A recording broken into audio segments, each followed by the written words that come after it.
Dear student, Indian public higher secondary school में आपका स्वागत है। मैं राजन सर आपको क्लास 9th का मोशन के बारे में, गति के बारे में समझाएंगे। गति के बारे में, जिसको इंग्लिश में बोलते हैं मोशन। बेसिकली आज हम समझेंगे कि गति होता क्या है, मोशन होता क्यों है, क्यों टर्म आया मोशन। तो एक एग्जाम्पल से आपको समझाऊं कि जैसे कि मैं कहने का मेरा तात्पर्य है कि मैं यहाँ खड़ा हूँ, मेरी स्थिति जो है, मेरी जो पोजीशन है, मैं अभी यहाँ हूँ और मान के लिए अगले 5 सेकंड बाद मैं यहाँ पे आ गया। मतलब मैं 5 सेकंड पहले यहाँ था और 5 सेकंड बाद मैं यहाँ पे आ गया। तो जो मेरी ये अवस्था परिवर्तन हुआ है, मेरी जो अवस्था परिवर्तन हुआ है समय के साथ हुआ है, क्योंकि 5 सेकंड पहले मैं यहाँ था, 5 सेकंड बाद मैं यहाँ पे आ गया हूँ। तो जो मेरी अवस्था परिवर्तन हुआ वो किसके साथ हुआ? समय के साथ हुआ। तो जो अवस्था परिवर्तन हुआ समय के साथ हुआ, यही हमारा मोशन कहलाता है, यही हमारा गति कहलाता है। इसका जो डिफिनीशन, जो परिभाषा हम लिख सकते हैं, परिभाषा लिख सकते हैं कि इसका परिभाषा लिख सकते हैं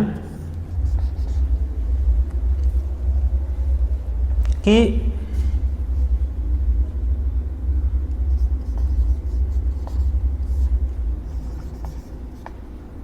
किसी भी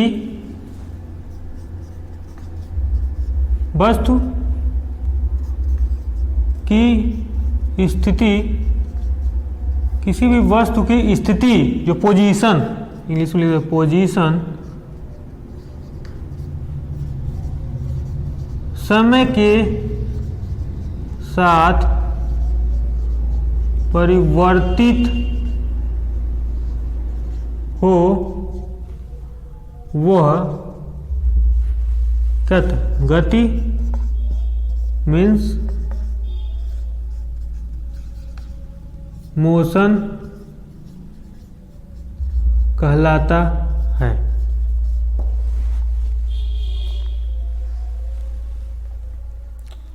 कहने का मतलब मेरा, आप कभी भी चीज़ों को रटिए मत।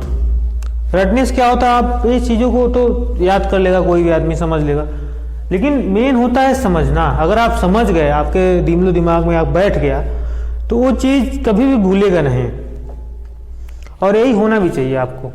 आप कभी भी रटने के पीछे मत चलिए, हमेशा समझने के पीछे चलिए। मैं आपको समझाता हूँ, पुनः समझाता हूँ कि कोई अगर ना समझ पाया हो तो दोबारा समझ ले कि मैं एग्जाम्पल के तौर पे मैं अभी यहाँ खड़ा हूँ और मैं अगले 2-3 सेकंड बाद मैं उठ के मैं यहाँ चला आया। मतलब मैं 2 सेकंड पहले मैं यहाँ था और अगले 2 सेकंड बाद मैं यहाँ चला आया। तो मेरी स्थिति जो है समय के साथ क्या हुआ, चेंज हो गया, क्योंकि 1 सेकंड पे यहाँ आ गया, 2 सेकंड पे यहाँ आ गया। तो स्थिति भी चेंज हो रहा है मेरा लगातार और समय के साथ हो रहा है, तो वो मोशन कहलाएगा। इतना समझ आ गया होगा। और यह एक सापेक्ष राशि है, इसको लिख सकते हैं कि यह एक सापेक्ष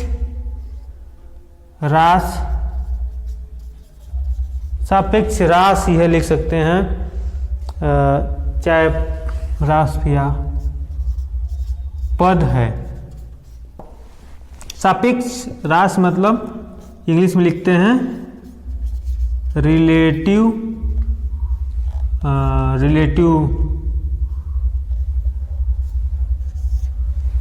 मोशन भी लिख सकते हैं,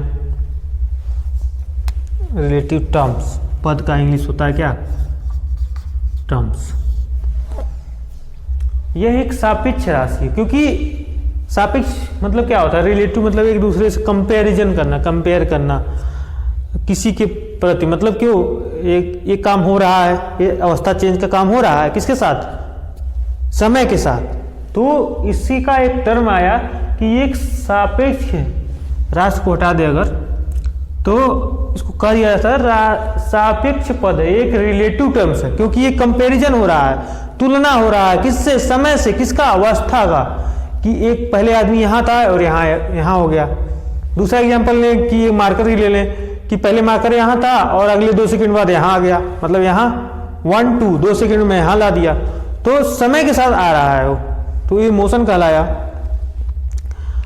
और इसका एक एग्जाम्पल के साथ मैं आपको समझाऊं और तो ज़्यादा अच्छा से क्लियर होगा, और उसमें एक क्वेश्चन भी क्रिएट होगा जो आप लोग अगर समझ पाए तो अपना आंसर दीजिएगा कि 3 छात्र हैं, 3 छात्र क्लास 9th के 3 छात्र हैं। छात्र ए मानिए सोहन है, ए मोहन है और ए रोहन। इसको लिख दे, इसका नाम लिख देते हैं, ए है, ए बी है, ए सी है। 3 छात्र हैं, 3 छात्र हैं और 2 छात्र जो हैं ट्रेन में बैठे हुए हैं, ट्रेन में बैठे हुए हैं, और एक जो छात्र है जो उसका दोस्त है वो प्लेटफॉर्म पर खड़ा है, प्लेटफॉर्म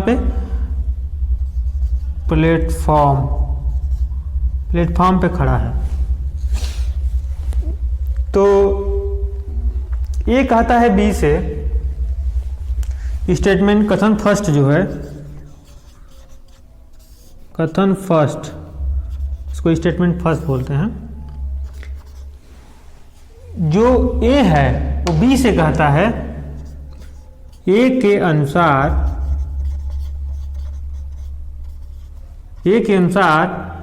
जो बी क्या है, ये कह रहा है कि ये जो बी है ये रुकी हुई अवस्था में है, मतलब उसको इंग्लिश में बोल सकते हैं, हिंदी में बोल सकते हैं विराम अवस्था, इस विराम अवस्था में है। बी कह रहा है, ए के अनुसार बी क्या है, विराम अवस्था में है, बी को कहा। अब सी के अनुसार, ये जो सी है, कथन 2 जो है, कथन 2 है किसके अनुसार, सी कह रहा है,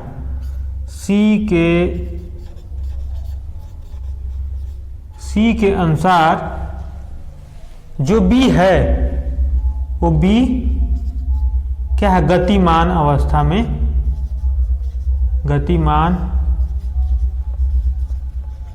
अवस्था में है। तो इसमें एक क्वेश्चन क्रिएट होता है, क्वेश्चन बनता है, प्रश्न बनता है कि कथन ये कह रहा है कि ए के अनुसार जो ए कह रहा है कि बी क्या है, विरामावस्था में है, ये कह रहा है कि बी विरामावस्था में है, और जो सी छात्र है वो कह रहा है कि बी क्या है, गतिमान अवस्था में है। तो क्या ये कथन, कौन सा कथन सही है, कौन सा कथन गलत है, या दोनों कथन गलत हैं, या दोनों कथन सही है, ये आपको सोच समझ के आंसर देना है। तो अगर आप थोड़ा बहुत पता है तो अपने दिमाग में रख सकते हैं, बाकी मैं एक्सप्लेन कर रहा हूँ, मैं इसका व्याख्या कर रहा हूँ कि कौन सही है कौन गलत है। देखो ये ट्रेन है, ट्रेन चूंकि मूव कर रहा है, मान जाओ 1 किलोमीटर पर घंटा के हिसाब से मूव कर रहा है, उससे हमें मतलब नहीं है। कहने का मतलब ये ट्रेन क्या है, मूव कर रहा है, मूव कर रहा है। वो कोई भी डायरेक्शन हो सकता है, चाहे अपवर्ड हो सकता है, चाहे फॉरवर्ड हो सकता है, या बैकवर्ड हो सकता है, उससे कोई मतलब नहीं है। जो सी प्लेटफॉर्म पहले क्या वाला है, ए के अनुसार ये कह रहा है कि बी क्या है, विराम अवस्था में है, विराम अवस्था में है, विराम अवस्था में है। तो जैसे आपने कभी देखा होगा, आप अपने दोस्त के साथ कभी बस में जाते हैं, सफ़र करते हैं, तो आपका दोस्त आपके सामने या बगल में बैठा रहता है। तो आपने देखा होगा कि आप 1 किलोमीटर चले, 2 किलोमीटर चले, 3 किलोमीटर चले, कितना भी किलोमीटर आप चले, लेकिन वो आपका दोस्त जो आपके बगल में बैठा है तो बगल में ही बैठा रहेगा, अगर सामने बैठा है तो सामने ही बैठा रहेगा। तो वो आपके सापेक्ष में क्या है, वो विराम अवस्था में है, मतलब रुका हुआ इस अवस्था में है। तो ये कथन क्या कर रहा है, ये के अनुसार कि बी क्या है, विराम अवस्था में, क्योंकि वो उसके साथ बैठा हुआ है किसमें, ट्रेन में, तो ये विराम अवस्था में है। तो ये कथन जो है, कथन फर्स्ट क्या हो जाएगा, सही हो जाएगा। सेकेंड कथन क्या है कि सी के अनुसार, मतलब ए कह रहा है जो प्लेटफॉर्म पे खड़ा है, मतलब कि ट्रेन जा रही है, आगे से ट्रेन जा रही है, मैं यहाँ खड़ा हूँ, वो मेरे दो फ्रेंड ट्रेन में बैठे हुए हैं, कि अब उस पर जो हम है कह रहे हैं अपने फ्रेंड को, मेरे बी फ्रेंड को कह रहे हैं कि वो गतिमान अवस्था में है। तो क्या ये कथन सही है?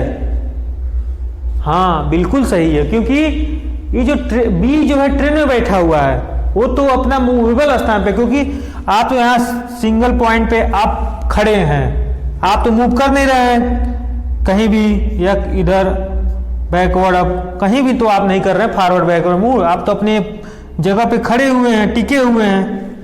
आप देख रहे हैं कि एक सेकेंड में यहाँ ये मतलब बी जो है अभी यहाँ है, बी मान के लो यहाँ है, और अगले सेकेंड में बी ट्रेन आगे बढ़ गई तो बी यहाँ पे होगा। तो क्या हुआ, बी मूव कर रहा है, बी ही नहीं ए भी मूव कर रहा है अगर देखा जाए तो, लेकिन अभी तो मैं बी की बात कर रहा हूं, तो बी मूव कर रहा है समय के साथ, किसके सापेक्ष, सी के। तो जो बी हुआ वो क्या है, गतिमान अवस्था में, तो ये भी कथन सही है। तो इसका आंसर होगा कि दोनों कथन सही है। आप इसको नोट डाउन कर सकते हैं अगर समझना है, अगर उस टर्म में समझना चाहते हैं तो नोट डाउन कर सकते हैं। अब बाकी मैं एक एग्जांपल से और आपको समझाऊंगा, अगर ये क्लियर नहीं हुआ हो तो आप पहले नोट डाउन कर लें। मैं इसको क्योंकि पहले इसको सरफ करूंगा, ठीक है, साइड हो जाता हूँ। आई थिंक हो गया होगा, अगर ना हुआ हो तो आप वीडियो पॉज करके आप नोट डाउन कर सकते हैं।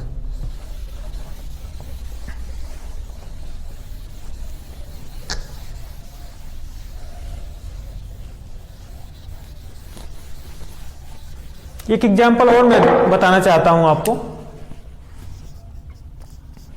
एग्जाम्पल नंबर सेकंड है कि मान चलिए पृथ्वी है,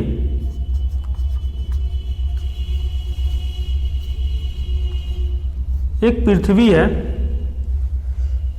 ये पृथ्वी है और ये क्या है, चांद है, रात्रि रानी, चांद, चंद्रमा, जिसको हम चंद्रमा बोलते हैं, छोटे बच्चे चंदा मामा कहते हैं। तो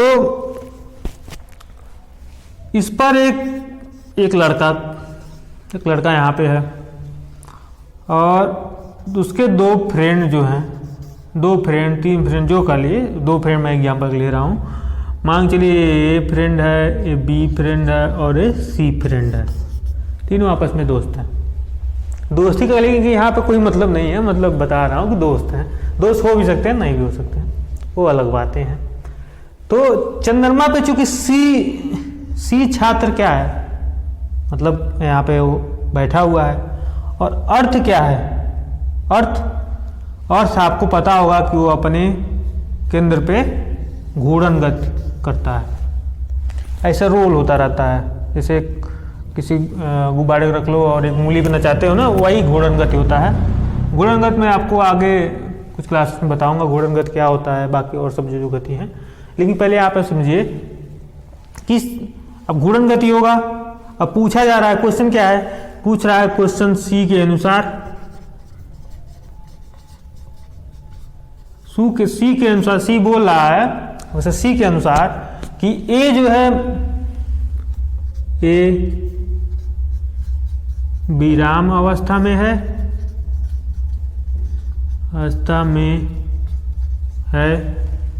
और दोबारा कह रहा है कि ए क्या हो, गतिमान अवस्था में है, गतिमान अवस्था में है। तो आप क्या कौन सा सही करेंगे?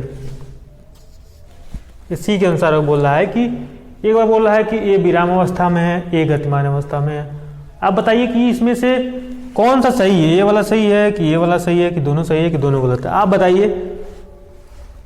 थोड़ा वक्त ले लीजिए, समझ लीजिए। चलिए मैं बताता हूँ। वैसे आपको हमारे हिसाब से पता चल ही गया होगा, लेकिन मेरा बताना हो सकता है कोई लड़के किसी बच्चों को ना समझ आया हो। क्योंकि चंद्रमा पे क्या है, बैठ के देख रहा है।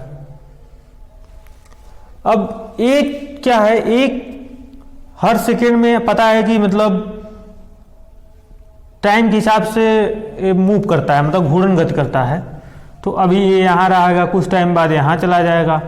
तो सी तो देख रहा है सिंगल पॉइंट बैठ के यहाँ पे एक अपने स्थान पोजीशन ले लिया है, देख रहा है कि ये अभी यहाँ था, अभी बी तुरंत यहाँ, ए फिर दोबारा यहाँ चला गया। तो ये क्या है, गतिमान है, मतलब बार बार स्थिति में चेंज हो जा रहा है। अभी देखोगे यहाँ रहेगा, कुछ टाइम बाद यहाँ चला, कुछ टाइम यहाँ, कुछ मतलब वो कहने मतलब वो घूमता रह रहा है, मतलब वो गतिमान है, उसके अंदर मोशन है, गतिमान है। इसलिए सी के अनुसार ये विराम अवस्था में है, ये जो है विराम अवस्था में। तो चूंकि ये गतिमान है, क्योंकि विराम अवस्था कब होता है, जब वो अपने स्थान पे न वो फॉरवर्ड हो, न बैकवर्ड हो, न अपवर्ड हो, न डाउनवर्ड हो, वो अपने स्थान पे एक एकांत बैठा हो, तब वो क्या होता है, विराम अवस्था में होता है। लेकिन ये तो गतिमान है, तो घूर्णन गति हो रहा है पृथ्वी का, वो इसके सापेक्ष में हो सकता है कि ये आपस में विराम अवस्था में हो, लेकिन इसके हिसाब से क्योंकि ये मतलब अर्थ से बाहर है, चंद्रमा बैठा हुआ है, ये देख रहा है, तो लेकिन इनके सापेक्ष में तो ये दोनों मूव कर रहे हैं इसके सापेक्ष में, लेकिन इन दोनों के आपस में एक दूसरे के सापेक्ष में ये दोनों क्या है, विराम अवस्था में है। तो आंसर ये होगा कि सी के सापेक्ष में, सी के अनुसार ये विराम अवस्था है, ये हो जाएगा बिल्कुल रॉन्ग आंसर, बिल्कुल गलत। लेकिन ए के अनुसार हो जाएगा कि सी के अनुसार कि जो ए है वो गतिमान है, तो ये हो जाएगा, सही हो जाएगा। ठीक है, अब एक क्वेश्चन और बनता है, ए के अनुसार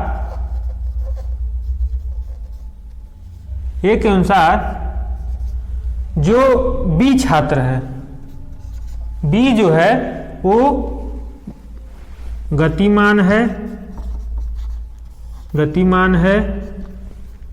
और एक और है बी जो है क्या बोलते हैं, विराम अवस्था में, विराम अवस्था में है। अब इन दोनों में पूछ दिया जाए कौन सही है, तो शायद आप लोग बता पाए ना बता पाए, क्योंकि ये इसी प्लेनेट की बात हो रही है, इसी अर्थ के जो अर्थ है इसके ऊपर ही बात करना कि दूसरे से।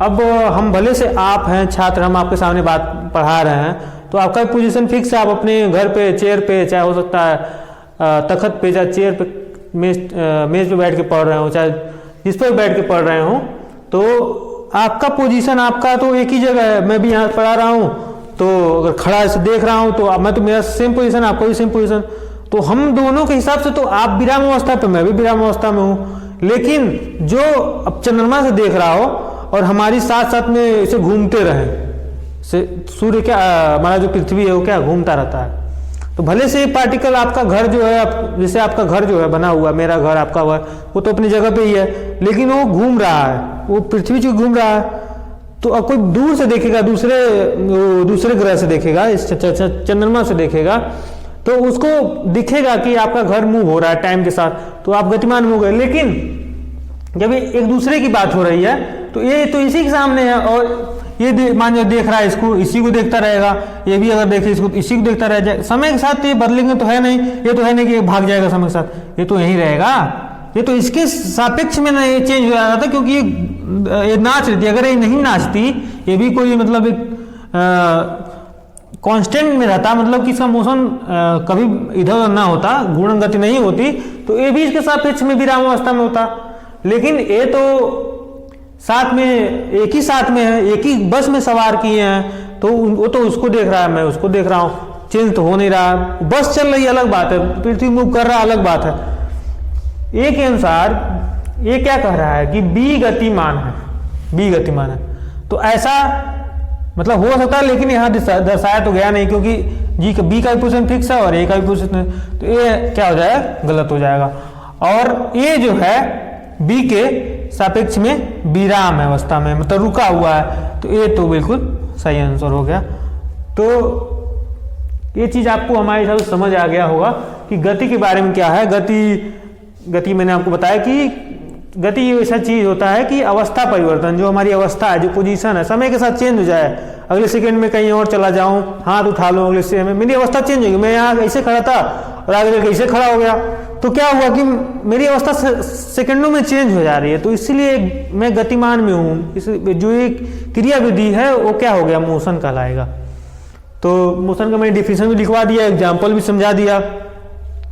अब इसके बाद आता है कि इसको कैसे, मतलब ठीक है मोशन समझ गए कि मोशन ऐसे होता है, लेकिन इसको क्या होता है, एक डिफाइन में होना चाहिए कि मैं यहाँ जा रहा हूँ तो कैसे जा रहा हूँ, कितने तेज जा रहा हूँ, धीमा जा रहा हूँ। इन सभी को एक कोई दर्शाने वाला तरीका चाहिए कि जैसे कि हम दर्शा सकें कि हाँ एक्चुअली में ये चीज़ ऐसा हो रहा है। जैसे कि अब एग्जाम्पल में समझ लीजिए कि मैं ही हूँ, अब मेरे अंदर मेरा वेट है, जैसे मेरे अंदर मेरे बोन्स हैं, मेरे हड्डियाँ हैं, ब्लड है, खून है, ये सारी चीज़ें मतलब मौजूद है।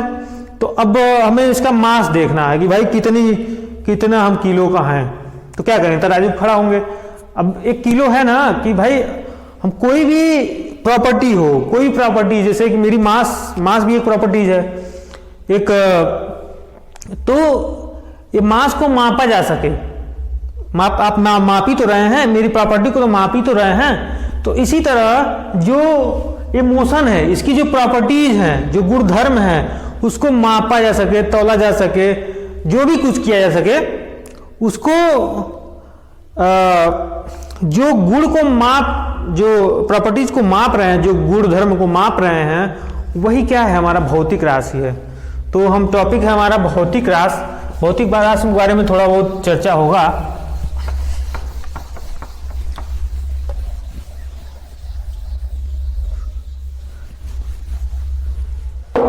गति हमारा टॉपिक आता है भौतिक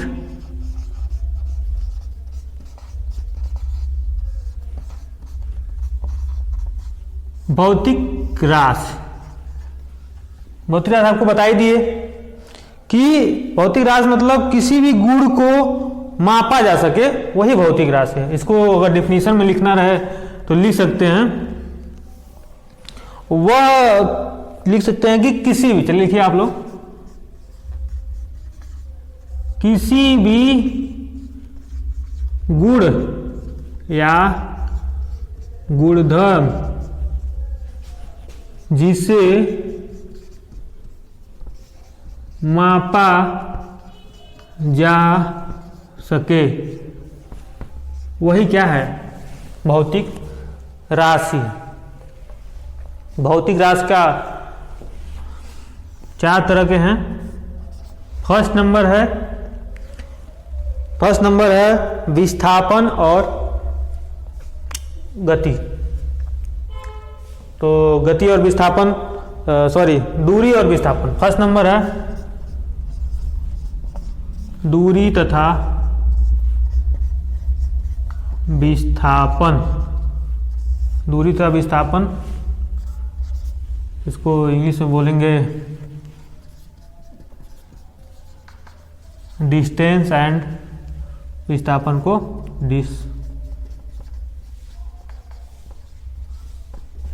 distance and displacement. Second number है चाल तथा वेग।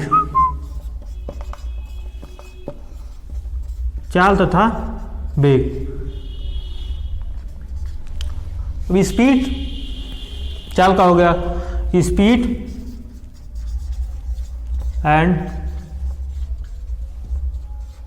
And velocity. थर्ड नंबर हो गया त्वरण एंड फोर्थ नंबर हो गया समय। त्वरण को एक्सेलरेशन बोलते हैं, इसे शॉर्ट फॉर्म में लिख सकते हैं। टाइम हो गया। ये जो हमारा टॉपिक था मोशन, जो गति था, उसकी जो भौतिक राशियां हैं, जिससे हम किसी मोशन को मापना, तौलना, जो भी है, वही उसका भौतिक राशि हो गया। अब भौतिक राशि के अंतर्गत ये दूरी, विस्थापन, चाल, वेग, त्वरण, समय, ये सारी आती हैं। तो आपको अब एक एक टॉपिक आपको समझाना पड़ेगा कि दूरी क्या होता है, विस्थापन क्या होता है, चाल क्या होता है, वेग होता है, त्वरण समय।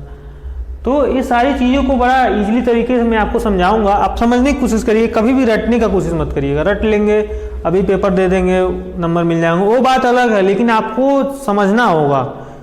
क्योंकि समय ऐसा है कि कंपटीशन का युग है, आपको हमेशा आपका 100% देना होगा। रट के आप कभी भी कंपटीशन नहीं क्रैक कर सकते हैं। जब आप एक्चुअली चीज़ों को समझिए,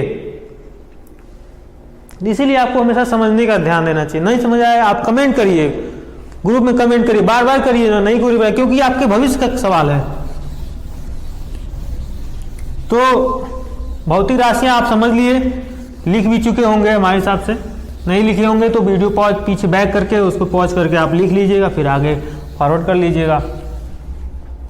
तो पहला क्या था भौतिक राशि में? पहला क्या था? पहला था दूरी तथा विस्थापन। दूरी तथा विस्थापन। अब दूरी तथा विस्थापन में पहले बात करेंगे दूरी की। दूरी तथा विस्थापन क्या होता है? अलग अलग। इसको पहले समझने के लिए आपको एग्जाम्पल के तौर पर समझिए। एग्जाम्पल में आप समझिए कि आपका एक घर है। एग्जाम्पल समझ लीजिए तब आपको कंपैरिजन समझ आएगा। ये आपका स्कूल है, मान लीजिए इंडियन IPHS स्कूल है। स्कूल है, ये आपका घर है, होम है, घर। ये क्या है? स्कूल है।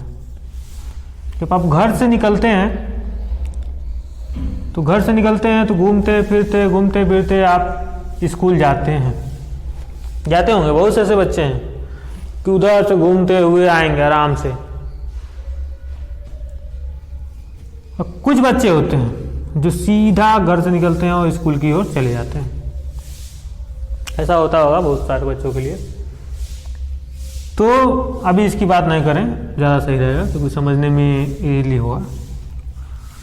तो बच्चे घर से निकल के स्कूल जाते हैं, तो वो क्या कर रहे हैं? ये अब क्या है आपका? ये प्रारंभिक स्थिति है, क्या अंतिम स्थिति है? तो इसको लिख देंगे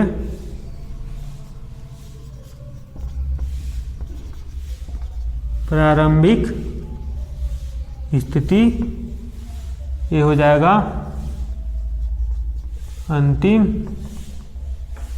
स्थिति।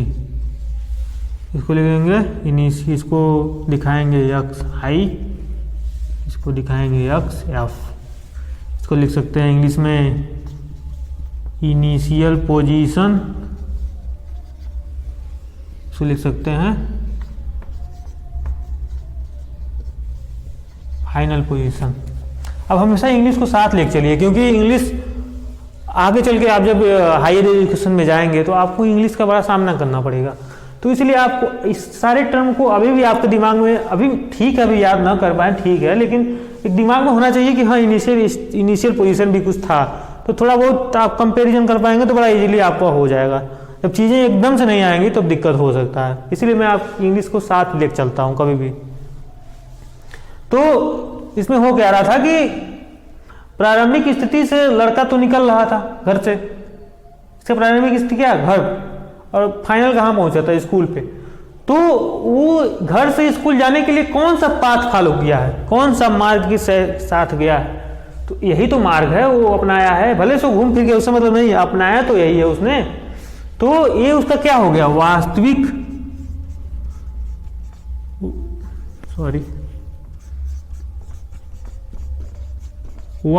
क्या है इसका? पथ। पथ जानते ही होंगे, पथ होता है जिसके सहारे हम लोग जाते हैं। तो ये क्या है? वास्तविक है। वास्तविक क्यों है? क्योंकि ये इसी को फॉलो करते हुए स्कूल पर गया है। तो बात को समझिएगा। तो अब गति के बारे में, वही गति कह रहा है। तो इस एग्जाम्पल से हम दूरी के बारे में समझेंगे। तो दूरी मतलब ये समझिए, दूरी क्या होता है, इसको बड़ा इजीली तरीके से आप समझ जाएंगे, 1 सेकंड में समझ जाएंगे कि जब कोई वस्तु हो सकता है, वस्तु की जगह बच्चे हो सकते हैं, आप हो सकते हैं, कि जब कोई वस्तु अपनी प्रारंभिक स्थिति इनिशियल पोजीशन से फाइनल पोजीशन तक जाने में, इनिशियल स्थिति से फाइनल स्थिति तक जाने में जो वास्तविक पथ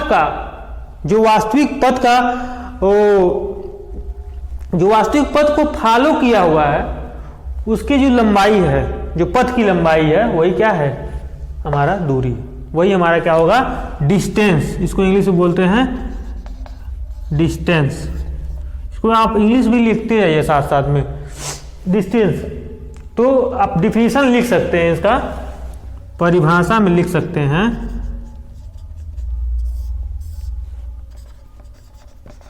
जब कोई वस्तु अपनी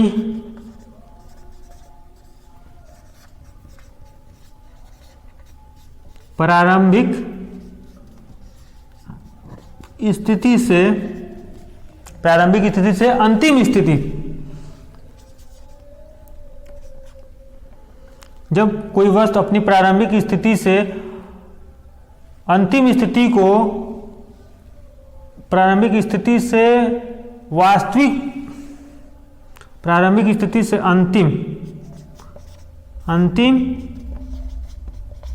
स्थिति तक जाए, तब जो वास्तविक पथ का प्रयोग करे, तब उस पथ की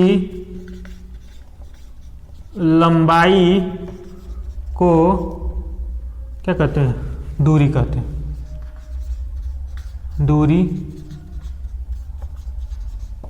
दूरी कहते हैं। आप तो समझ आ जाना चाहिए हमारे हिसाब से, एक बार और रिपीट कर देता हूँ कि जैसे दूरी किसे कहते हैं, कि मैं अपने यहाँ पे घर पे हूँ और मुझे स्कूल जाना है, तो मैं रोड होते हुए, आप नहीं घूमे अलग बात है, रोड घूमते हुए आप, जो रोड चलेगी उसी रास्ते तो आएंगे, तो रोड घूमते हुए आप क्या हुए, घर को आ गए, स्कूल को आ गए। तो आपने जो पथ था, जो रोड था, उसको फॉलो तो किया आपने, तो जो पथ की लंबाई है, जो पथ की लंबाई है, इसको जोड़ेंगे जितना किलोमीटर होगा, वही क्या हो गया, वो पथ की लंबाई को क्या बोलते हैं, दूरी बोलते हैं। अब सेकंड चीज आ गया कि विस्थापन किसे कहते हैं। दूरी तो हो गया,